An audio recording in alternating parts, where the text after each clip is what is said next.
Keďže aj ja som zapojená do programu v Klarískach, rada by som vás upozornila na dvoch pánov, ktorými vlastne štartuje program v Klarískach.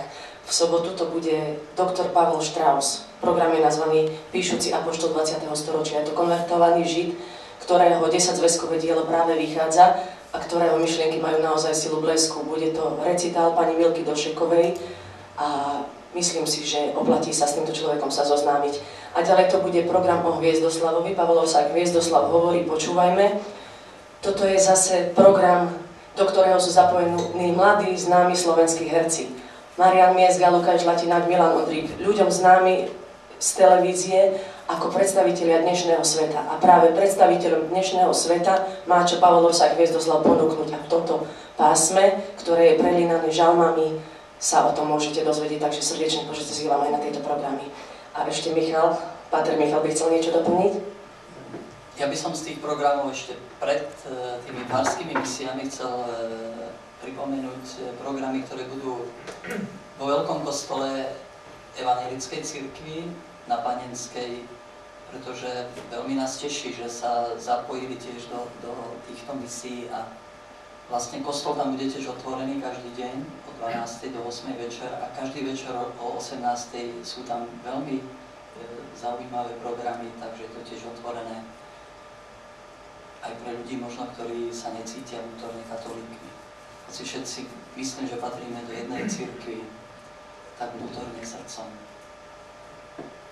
Ďakujem a už len k tomu Hviezdoslavovi. V biltenoch je preklep. Je tam, že program bude začínať o 19. Takže začína o 17.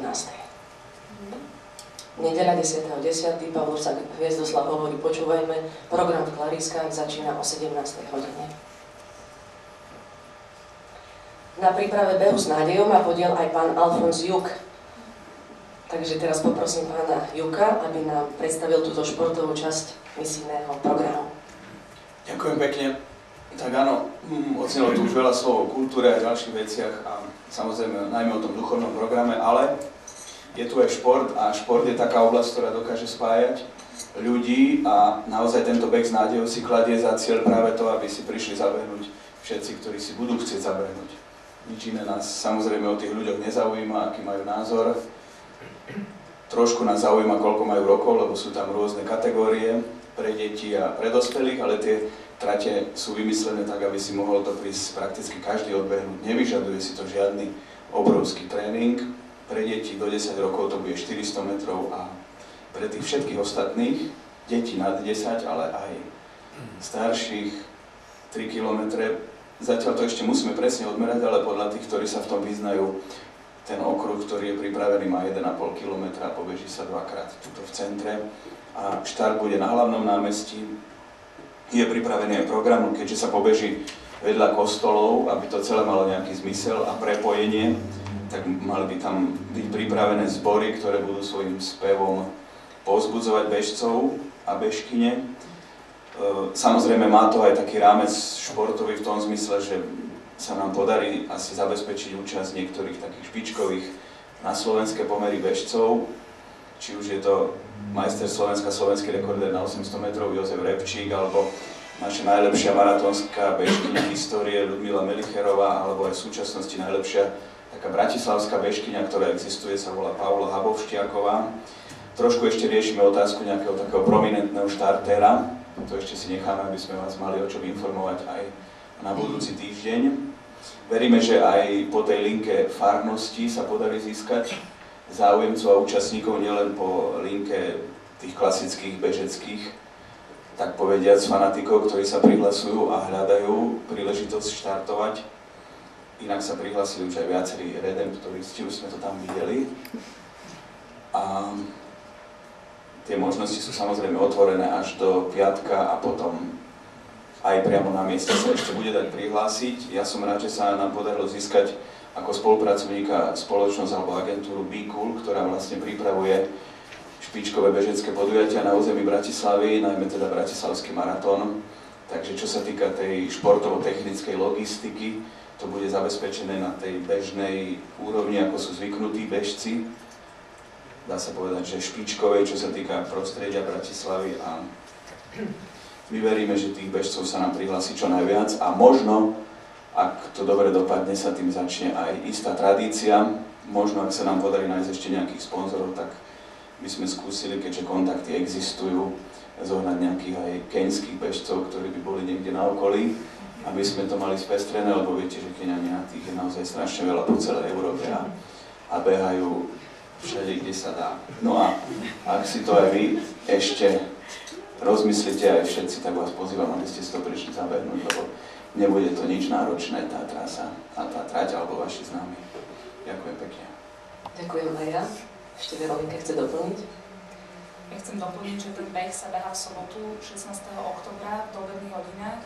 Prvý štart je o 10. od 9. registrácia. A chcem upozorniť, že aj tento beh je zadarmo, tak ako všetky akcie, ktoré sú v rámci mestských misií a aj farských misií. Ďakujem. Ďakujem aj ja. Mestské misie upozornia na samotné farské misie, ktoré prebehnú v 21 farnostiach Bratislavy, a to v čase od 16. do 24. októbra. Začnú sa svetou omšou v katedrále svätého Martina 15. októbra o 17. hodine, pri ktorej monsignor Stanislav Zvolenský rozpošle reholné týmy do farností. Páter Zamkovský, povedzte nám bližšie, ako farské misie prebiehajú a ako budú prebiehať v tomto prípade. Všetky tie aktivity aj pred tými farskými misiami vlastne to nie je len nejaký zábavný program, ale naozaj má tak vyvolať človeku otázku. A vlastne v tom druhom týždni bude možnosť pre ľudí prísť, počúvať, ale aj rozprávať s kňazmi, s reholníkmi, s ľuďmi, ktorí im môžu čosi poradiť do života. Takže to, čo je úžasné, je, že sa podarilo toľko tímov z reholných spoločenstiev zostaviť, ako bolo spomínané. Už v budúcom týždni od pondelka do stredy budú mať benediktíni obnovu v katedrále. A potom ďalších 21 plus 1 ešte tým, taký zvláštny, v rôznych kostoloch Bratislavy. Podrobnejší program môžete nájsť skoro všetkých týchto misií v časopise Quo, alebo v tom informačníku, ktorý vyšiel teraz na október. Tam si to ľudia môžu všetko nájsť. Čo, kde sa bude diať. Okrem toho teda chcem pripomenúť, že v dvoch kostoloch budú misie pre maďarských hovoriacich veriacich. Budú to maďarskí pátri františkáni. To bude v Podunajských Biskupiciach a u františkánov. A tiež pre anglicky hovoriacich bude viesť misie náš spolubrat z Londýna, provinciál, ktorý veľa rokov pôsobil v Zimbabwe, v Afrike. Tiež budú misie pre nepočujúcich, ktoré sa uskutočnia v kostole Milosrdných bratov, a príde veľmi vzácna postava, náš spolubrat Cyril Axelrod, ktorý je Žid a aj sa k tomu hlási a je nevidiaci a nepočujúci, a on vlastne bude viesť tieto misie a bude mať aj na iných miestach rôzne prednášky. Práve tá Únia nepočujúci vydala o ňom knihu, ktorá tiež bude k dispozícii, keď si prečítate, to je neuveriteľný príbeh tohto človeka. Takže tiež čo si tu prinesie do tohto mesta. A sám si myslím, že každá tá rehoľa, aj tie, ktoré nepôsobia v tomto meste, čo si prinesú, aký si taký nový prúd, akéhosi takého požehnania. Čo sa týka už tých farských misií, tam je nosný program, sú príhovory pre všetkých, ale potom aj špeciálne stretnutia pre určité skupiny ľudí, ako pre deti, mládež, pre mužov, ženy, pre starších. A taký dosť kľúčový program, ktorý zdôrazňujeme, je, že budú reholníci k dispozícii v kostole, že ľudia môžu prísť porozprávať na spoveď, či sa pomodliť spolu. A keď si to uvedomíme naozaj v tých 22 kostoloch, kde si, že je možné vojsť a s niekým porozprávať, možno je mnoho ľudí, ktorí chodia po meste a nemajú s kým porozprávať o svojich problémoch, že aj toto malo by byť takým veľkým požehnaním.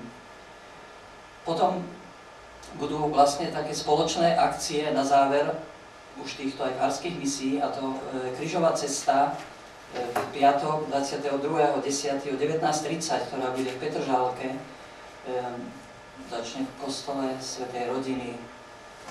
A potom v sobotu stretnutie mládeže o 15. hodine v katedrále pre celú Bratislavu. A v nedeľu 24.10.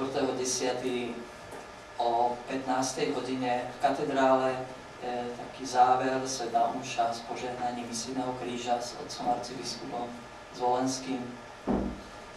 Teda on rozošle tie týmy a on ich akoby aj príjme do katedrály. Je to taký znak cirkvi toho, že kto si to zastrešuje, že to nie je svojvoľné akési partizánske ohlasovanie, aj keď do toho vstúpia mnohí iní, aj možno z iných cirkví, ale že má to také krytie akési cirkevné a že v mnohých veciach môžeme byť spolu a v niektorých ešte nie sme celkom jednotní. Evanjelium nádej nemôže sklamať, také heslo možno ste už videli všade na plagátoch. Mnohí sa pýtajú, či čo môže byť sklamaním pre vás. Boh nikdy nemôže sklamať. To môžeme my, keď budeme spať, alebo budeme liknaví v tej službe, ale to evanjelium, radostná zvesť, naozaj nemôže sklamať. Môžeme sklamať tým, že ju nepodáme ako radostnú zvesť, že ju dávame ako čosi, čo ešte ťaží človeka, ale evanjelium a viera vždy človeka dvíhajú, dávajú mu krídla a nádej. Ďakujem, tak to už bol posledný príspevok našich hostí. Ak máte nejaké otázky, nech sa páči. A keď nie, tak hostia sú vám k dispozícii na osobné rozhovory.